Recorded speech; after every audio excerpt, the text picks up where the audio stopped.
Welcome to ABNcast. My name's Lee Hayhurst. I'm the Editorial Director of Aviation Business News, and this special edition is brought to you live from the Predictive Aircraft Maintenance Conference 2023 in London. Okay, so welcome to Richard Brown from Navio Consulting. Richard is our Master of Ceremonies for the PAM Conference 2023. Doing a great job. We're sitting here at lunch, so the noise behind us is the noise of more than 100 people networking, discussing about predictive aircraft maintenance, no doubt doing a few deals maybe, we hope.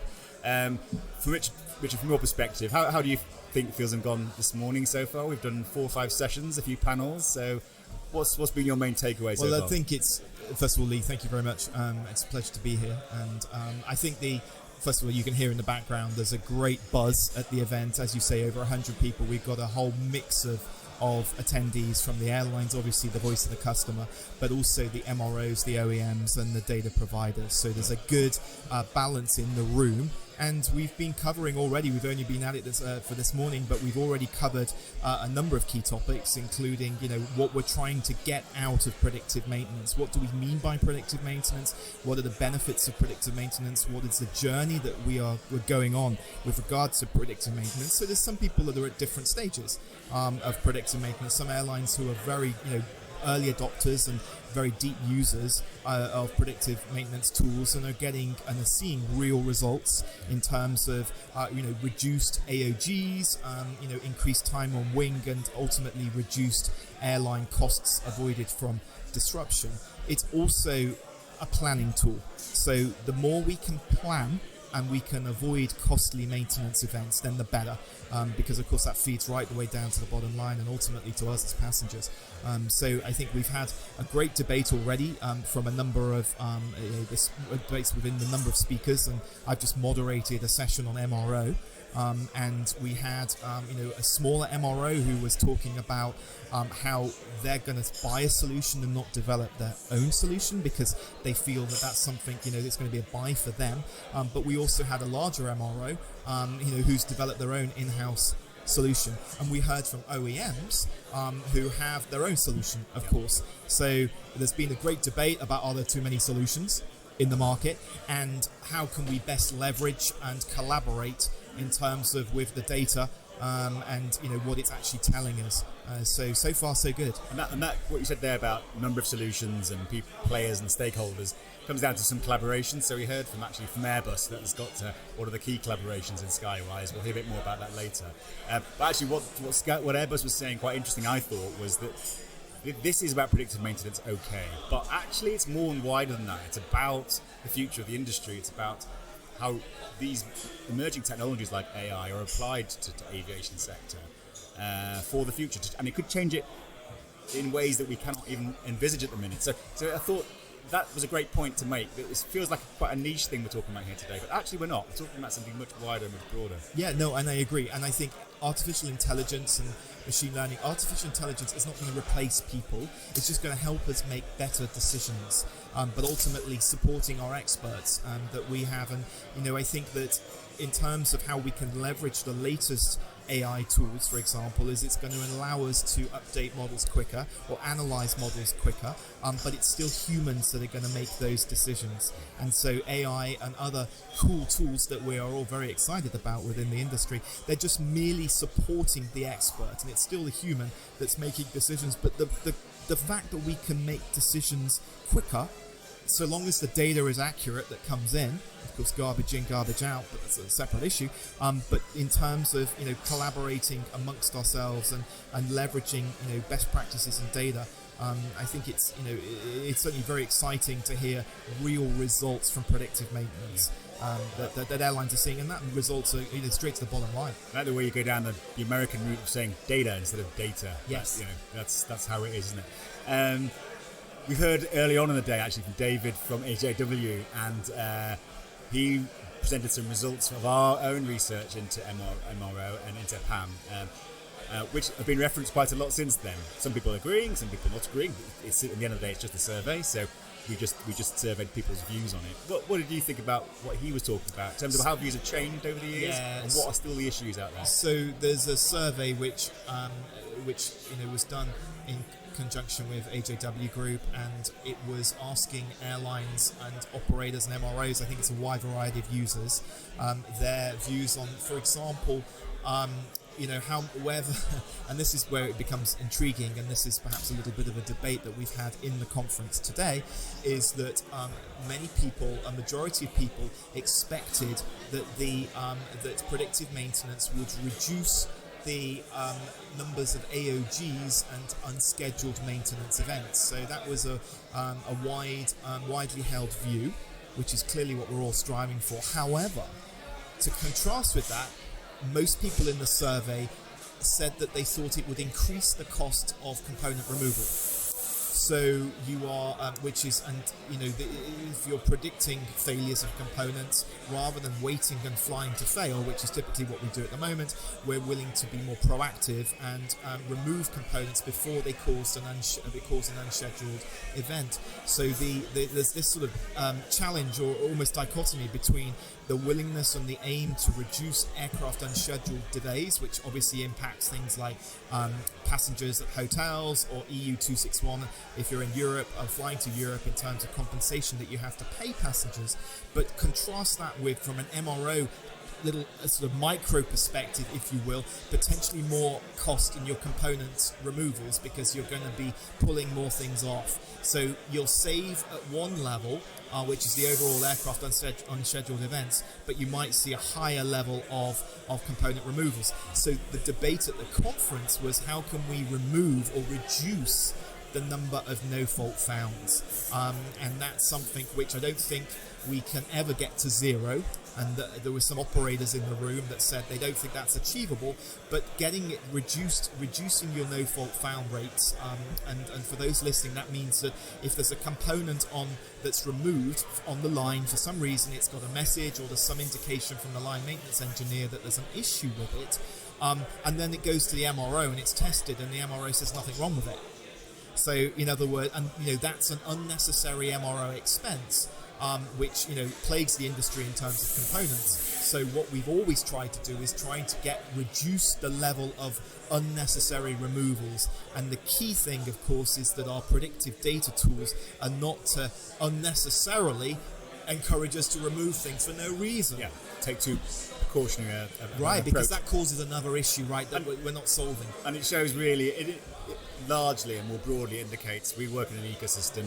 You change one part of the ecosystem, inevitably it impacts there's something network else. that has an impact somewhere else, and that's the difficulty. And actually, you don't know what that impact will be often. So, hence it's difficult. Hence it's a tricky thing to do. One quite last word on the event. You attend a lot of these, and I know you moderate a lot. What are the value of events like this to get people together in one place, physically, face to face? From time to time, talk about these issues? Well, I think that in terms of learning from each other and networking and understanding and having one-on-one discussions or small group discussions in between sessions or over lunch or in the evening, that's invaluable, because you can't replace that via Zoom. You can't see people's the nuances, or people are not necessarily willing to share things in a wider audience, but they might more one-on-one with suppliers, and certainly they're not necessarily going to share things that are competitive. But in a smaller group and at an event like this, where there's a wide variety of attendees, it's a great opportunity to discuss, not only for suppliers to meet customers and potential customers, but also for the airlines and the MROs to meet the suppliers, and meet fellow airlines and learn about what are they doing, what are the lessons that they've learnt, so that we can avoid making the same mistake again. And that we keep moving the industry forward. So it's a collection of like-minded people. Some are on a different path, in the journey. Some are starting, some are very ahead, and we can learn from both of them. And so I think it's invaluable. And face-to-face meetings, I think, are you cannot put a price on it. It's a super networking and learning opportunity. Yeah. And hopefully we're going to be doing many more in the future. And involving yourself again as the chairman. So, Richard, thanks for all your Thank you very much for this week. It's been really great. Pleasure. Thank you. Look forward to a good day and a half we've got left. Thank you. Thank you. Cheers. So I'm joined now by David Mora, who is from AJW. David gave us our second presentation this morning, and it was all based on firstly his own thesis he did while at Cranford University a few years back, but then a survey that he's done with MRO management in the run-up to today's event, looking at attitudes and some opinions around predictive aircraft maintenance. So, very briefly, what did you find interesting from the results of our survey? And it was talked about a lot today. So, it obviously, it did make people think about what people are thinking at the moment. Yeah, and I think it sparked a bit of the current situation. I mean, people were talking about the survey and all the results, and look at this. I don't agree. I might agree, and but depending on this and depending on the component and so on and so forth. So I think the takeaway is that the results have told you that there is a lack of governance, a lack of harmonization, and a lack of collaboration. And what we need to do is to start thinking around that, because predictive maintenance is the future, which actually we were saying is the future, but it's the present. Yeah. So it's happening at the moment, and I think right now we need to start looking at, all right, this is what we want to use. Let's start thinking about how to, do a gap analysis and try to close the gaps, because there is many unintended consequences that people need to know and need to realize, the stakeholders in the industry. So I know you personally are a big exponent of predictive maintenance, even though AJW itself doesn't have any product in this area, because you understand how important it is for the industry. And like you say, it's happening today anyway. Yeah. So you can either go with it or be left behind. Is there a danger the industry is left behind? I think there is a bit of. I mean, for me, the biggest problem is the regulators need to buy the predictive maintenance, and I think they are buying with the IP 180. IP 197, IP 211 that was released in 2023. They have this EASA 2.0 roadmap, but it's little steps. They are not really like game changers, the likes of Skywise, EasyJet, alliance between GE and Skywise. So I think they need to wake up and speed up, because this is happening. So I'm worried about the regulators more than predictive maintenance. Really, that's the biggest challenge. Yeah. I mean, often regulation does lag reality. By the time the regulators catch up, reality has moved on. It's too late. We'll talk regulation tomorrow in a panel. And actually, I know what they'll talk about, the fact that maybe, and Pam points to a whole new way of doing aviation, there needs to be a whole new type of regulator, and they're not there yet at the moment. That's a fundamental change. It's not just it's not just getting up to speed. It's a mindset change. It's a people change. It's a people change. No, I think Jaime mentioned that in the Airbus Skywise presentation, where basically he says, "Look, this is a culture change. We need to change our mind." The 1970s, when we were doing MPD based on an MSD3 logic, now things has changed, things has evolved, and that's why I was presenting myself the 4.0 aircraft maintenance generation. Are we there yet? Maybe we are, but it's an extractor, unorganized, it's not defined, it's lack of framework. There is no framework. Okay, we can go to the who owns the data, and probably there is a debate because, GDPRs and so on and so forth. But even the simpler question, what are we looking for when we talk about predictive maintenance? How can we improve the operational disruption by, in my view, offsetting probably a cost on the off-wing management? But I cannot get a unit sent for repair under predictive maintenance and got rejected the warranty. Why? Why can you not talk each other? Can we not agree, things between each other? Yeah. Why can't it's slowing down the great potential of this technology? It was interesting. Airbus earlier, James was talking about this and said, this is predictive maintenance, but it's more than that. If you think about what it really entails, it's the future of the industry. And actually, as someone who isn't an expert on predictive maintenance by any means, having been in the industry for that long, when you apply what AI and predictive maintenance can do in aviation in terms of the maintenance side of things, but today we talked about digital twins, so having an entirely digital version of your own fleet flying from which you can learn. but in a digital world, you start to understand actually, this is what metaverse looks like. This is what the future of technology generally looks like. I can see the application of this. It's not just something people play with to have a second life or to have the new Facebook. It's something really important and actually quite fundamental. Yeah. So I'm going to give you an example where I feel that we made a game changer when we introduced, when the industry introduced MSG, the MSG environment. We have MSG1, MSG2, and MSG3. There were two gentlemen called Nolan and Heap who developed a reliability center maintenance document. So they were working for United Airlines. The FAA was frustrated with the way that the safety and the failure modes and everything was performing in the industry, and they said, let's bring United Airlines, the FAA, the U.S. government, and let's start building, gathering data, sit down and talk to each other. And one of the breakthroughs because of that work is there were, for a Boeing 747, back in the days, 1968 was the first maiden flight, they spent only 66,000 flight hours before a structural check, which is 20,000. Every 20,000 flight hours you need to do it. Right. Flight cycle, sorry. Before the introduction of this reliability center maintenance, they used to spend 4 million man hours before a structural check for a DC-8, which was more simpler aircraft. So it wasn't like Boeing 747 has always been the, complex, So that's the breakthrough that we are looking at. So, you have a great team with different perspective. In this case, OEMs, United Airlines, the FAA, the regulators, everybody. And they create something because of frustration from whoever. In this case, probably it's the airlines. At that time, it was the FAA. And they create something where they reduce from 4 million to 66,000 flight hours on the maintenance activity to keep same safety, economical, and operational standard. And that's what we are that's what I'm looking for this 4.0 aircraft maintenance generation.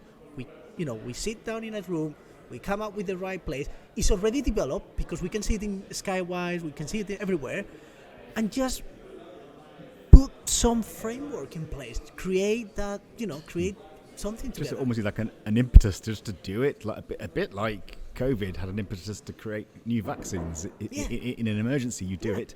When it's not an emergency, you find reasons not to do things. Yeah. Well, look, thanks for taking part today. Just a quick last thought on events like this. Why are they important? Why does people coming together today to talk about this? Why does it further things? Why does it make things better? I think it makes things better because it makes you think even farther.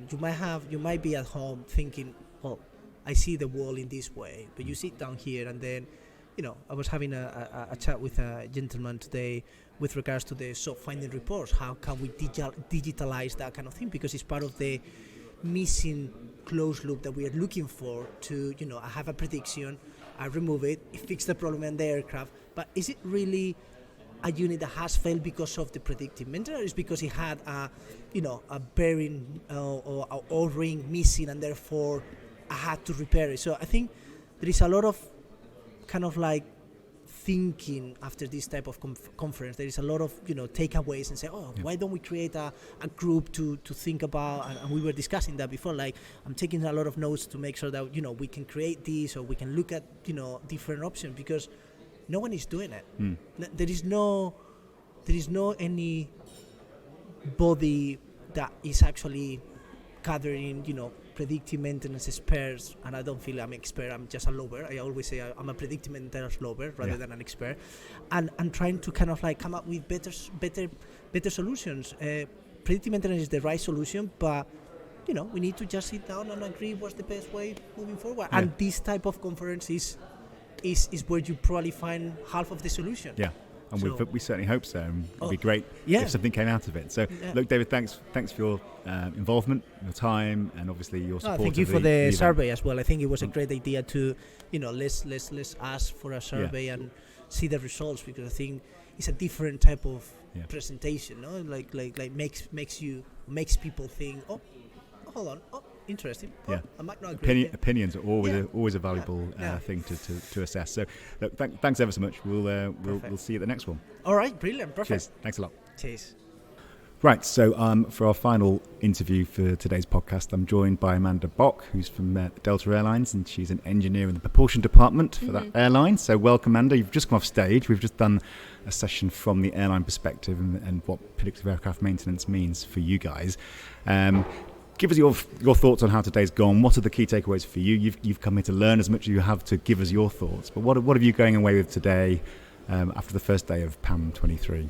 Yeah, so I think the big takeaway is just it's really great seeing all the different stakeholders in the aviation industry, you know, all having efforts against predictive maintenance, and so seeing, you know, what they're doing, the solutions that they are providing. But I think the really good thing that gives me hope for making sure that the aviation industry isn't behind is seeing that we all are very aligned in terms of the need to collaborate and even the benefits that everyone would receive from predictive maintenance. Yeah, and you were explaining some of the benefits that you've seen as an airline adopting some of this technology.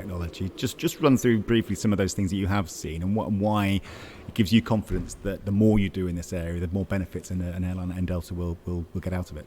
Yeah, so one of the big things that we use is that we have a variety of suite of applications that we use, all for, you know, different applications. So some of our platforms, we receive the data in real time, and other ones just allow more for data democratization. So having a lot of different people from various groups being able to use that data and build different applications. So the big benefits that we've seen is that we have a lot of alerts that we've developed, a lot of different algorithms that have reduced our delays and cancellations, and even, you know, better accurately detect when an issue is happening so that we can prescribe maintenance at a time where we do have that ground time. So that's a big, from the operational reliability standpoint, that we've received some benefits from. But another big thing is also just having the access of data. And so that was something that I did highlight before, and that is something in the Skywise core platform, you know, having all of our data in one place and even having an ecosystem for all of our data to be held, whether it's Airbus or Boeing data. Yep. That's been a great benefit because we have people from a lot of different groups that can use that data to build their own dashboards, and we have a lot of collaboration within the company of sharing, you know, in that ecosystem, how are we using the data and how other groups can utilize it and build applications to benefit their orgs. And obviously Skywise is that collaboration between Airbus. Yourselves are involved in the Skywise collaboration. Just explain what that is exactly and what benefits you're getting out of it. Yeah, so we're in a digital alliance with Airbus and GE, and so really having, you know, two OEMs, one specializing in the airframe side and then one, you know, in the engine side, and then us with that operational knowledge. I think that really is a great, you know, trifecta in terms of building all that knowledge together and having that feedback loop. So one of the big things that we've been working on is that Airbus, their fleet monitoring program, you know, Delta has been an early adopter. We've been able actually working with Airbus to provide feedback and provide, you know, the needs of an airline. And so when it initially was deployed, we started using it, you know, utilizing the alerts, but we provided them a lot of feedback in terms of user experience and user interface and what would be more beneficial. And so that's something where implementing the voice of the customer, the voice of the airlines into a product that now other airlines can adopt, that's something where it helps, you know, with the adoption and being able to encourage other airlines because it's already been tested out. And so really just having that collaboration between all the groups has been a great opportunity, and also making sure that all the solutions can benefit all airlines. Yeah, I mean, collaboration has been a massive theme of the day. It's been noted a number of times, and sharing of data. So, you know, this is happening, although there is a need for people to sort of maintain their own integrity in that and their own use their own use cases. So how is Delta sort of squaring that circle to make sure that you're getting the benefits that you need, but you are sharing where you need to share? Yeah, so I think the big thing for us is that, you know, we do have the resources to have and utilize the data and develop solutions. And so we have, you know, networks of other airlines to kind of bounce off ideas with them. The big thing, or one of the benefits that we have, is that on our GTF engines, we have one of the oldest engine fleets. And so that gives us a lot of experience. And so we have good collaboration with Air Canada and like our other North American airlines in terms of sharing, you know, the different issues that we see and different, you know, ways that we've approached approach, the solutions, and also developing similar mindsets when we approach the OEMs in terms of the issues that we see. But I think another big thing is we kind of experienced the reverse as well, is that on our NEOs, we are just accepted those aircraft versus Hawaiian Air. They actually have been operating those engines for a while. And so it's kind of that reverse relationship where we've been able to gain insights into what they've been seeing, kind of what solutions they've been implementing. But I think the big thing is that also in terms of the OEMs as well, is being able to, while right now our focus in utilizing our data is going to be on operational reliability, mitigating delays, cancellations, making sure everything is planned, we really want to share that feedback and what we're seeing with the OEM so that they can take that back, and also the alerts that they develop, make sure that they're more accurate and prescribing the right maintenance, and also looking at, from an overall long-term design standpoint, implementing the feedback that we give them. Cool. Well, the other big aspect to this technological change and digital transformation is on companies' culture and people. You actually, sitting in front of me now, represent the future. You're a young female in this business. Mm-hmm. There's a growing number of you, so let's not pretend there isn't, but actually it's still quite rare. Mm-hmm. Do you see yourself as a role model in this area? Would you like to be seen as a role model? And is it important there are role models to bring in the next generation? Yeah, definitely. I think engagement, with the younger generation and really inspiring them, that's super important. So I came into engineering from my dad. My dad's an engineer, but he actually enrolled me in a women in engineering camp when I was in middle school. And so that's where I actually learned about the different engineering types and the different disciplines. And so that was something where, before that camp, I had no idea that this was a career. And so, being able to expose in those different events. And so that's something that I'm passionate about is, reaching out to the younger generation and having those opportunities to give them to explore industries that they might not even know about. And so I think that's super important. But as time goes on, I think we are going to see a lot more, women coming in. And even though we've been benefiting right now just with new talent in terms of, colleges and universities implementing data and data-driven decision-making into their curriculum. And so when we are hiring that new talent, they're able to bring those new ideas and new methodologies and benefit the company as a whole. Yeah, and obviously, look, you've seen the benefit of coming here for this 2 days from the States. Why is it important that the industry gets together in opportunities like this to discuss, debate, and actually maybe even forge the future? Is this where the future is made, do you think, in events like this? Yeah, definitely. I think it's great just to have, data and predictive maintenance as a topic of conversation, and keeping that and being able to learn about, the different opportunities and the different technologies that are out there. So having all the stakeholders here, and even just learning about how, everyone has a different application for it, but just learning about just kind of the methodologies that they're using. So at the core, it's all data science.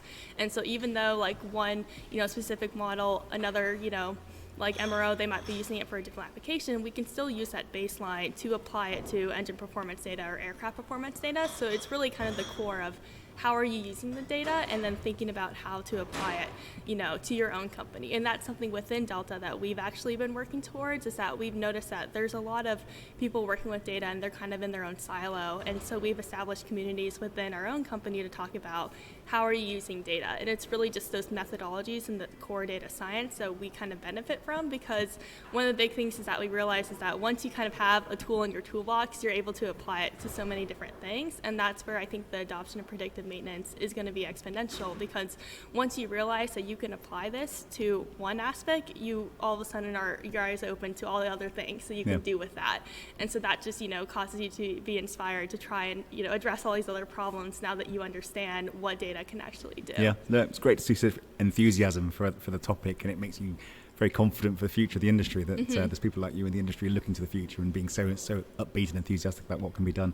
So that's it for the day. We've actually closed for the day, hence it's gone a bit quiet in the room here in the studio, but we're all preparing for the evening's entertainment. We're going to go and do some temping bowling and karaoke, so look forward to that, and look forward to seeing you tomorrow at the show. Thanks a lot. Yeah, definitely. Glad to be here. Cheers. Thanks a lot. you.